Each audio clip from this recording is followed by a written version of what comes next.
سلام، امیدوارم حالتون خوب باشه. توی چند وقت اخیر زد و بندها زیاد شده. متاسفانه سیاست‌های زن ستیزانه و ضد زن جمهوری اسلامی دوباره رشد پیدا کرده و اگه خاطرتون باشه چند وقت پیش توی قضیه زن زندگی آزادی یه سری‌ها اومدن گفتن آقا نکنید این کارو. خب در سیاست‌های ضد زنتون و زن ستیزانتون تجدید نظر بکنید.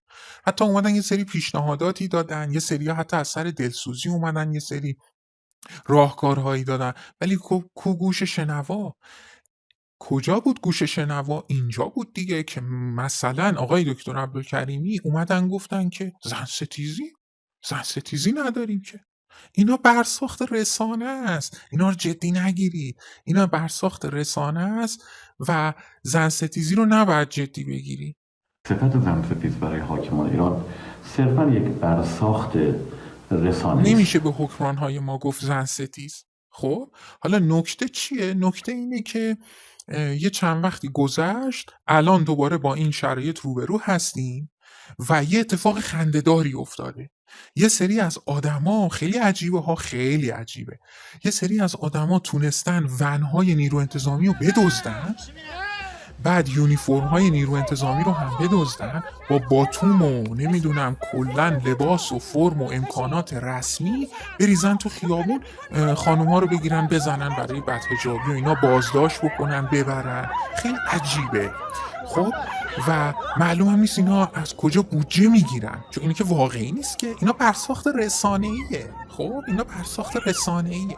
حالا سوال آقای عبدالکریمی، اینا کیان که این بودجه ها رو میگیرن؟ اینا کیان که این یونیفرم ها رو میدزدن از نیرو انتظامی و نیرو انتظامی نمیتونه بگیرتشون؟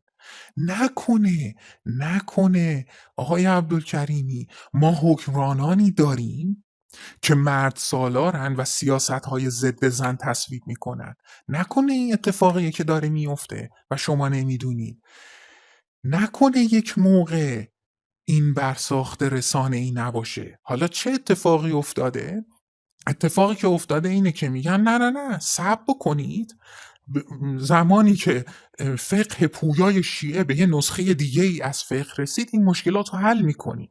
به اپوزیسیون مفسد گوش نکنید. اون زمانی که دکتر عبدالکریمی از اپوزیسیون خارج دلش به درد اومده بود، صحبتی که برای بقیه کرد چی بود؟ و از سر هزیون و هیجان گفت که نه ما نمیتونیم به اینا بگیم زن ستیز دیگه و به هیچ وجه نمیتوان حاکمان ایران رو زن ستیز دانست.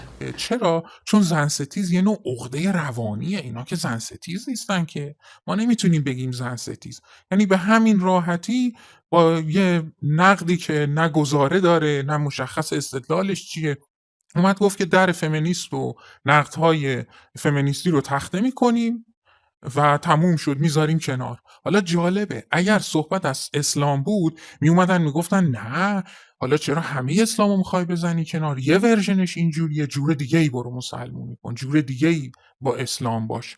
اما میتونم بپذیرم که فقه سنتی ما تا حدودی از عقب افتادگی تاریخی و تأخر تاریخی رنج میبره. نمیخواد به روش جمهوری اسلامی باشی. ما میپذیریم که فقه سنتی مشکلاتی داره. جالبه صحبت از اسلام و فقه که میشه 1001 تا ورژن هست که اگه به یکیش ایراد گرفتی بقیه رو هنوز باید جواب بدی. چرا راجع به فمینیسم اینجوری نیست؟ چرا شما فکر میکنی چون به یک نوع ناپخته از فمینیسم جواب دادی به همه انواعش جواب دادی؟ بعد جالب اینه که خانوم ها یعنی الان باید دهنشونو ببندن بشینن گوشه خونه منتظر باشن تا فقها برسن به تفسیر دیگه؟ یعنی چی آخه؟ ایستگاه کردید ما رو؟ اینا چه صحبتاییه؟ بعد الان چه اتفاقی افتاده؟ الان اومدن پست گذاشتن، تازه بیشتر پستام از بقیه است و خودشون هم اومدن یه چند نفر اندکی رو پیدا کردن گفتن ببینید اینا هم مخالفن با حجاب اجباری و اینا. اگه موافق بودن چی کار میکردیم؟ مگه موافق باشن درسته؟ فقه دیگه. یه نفر کتاب خونده یه رأی داره، یه ایده میتونه بده کنار بقیه‌ای که ایده دارن و اینا. اینجوری به این معنا نیست که همین یه ایده فقط باید باشه، بقیه ساکت باشن تا ببینن اینا به کجا میرسن. مگه فقه بگه چیزی درسته دلیل بر اینه که درسته؟ فقه چی کار است تو قانون؟ فقه کاره ای نیست. برای چی باید تعیین تکلیف بکنه برای بقیه؟ حالا جالبش اینه که من نمیدونم اینا به چی دسترسی دارن که ما بهش دسترسی نداریم.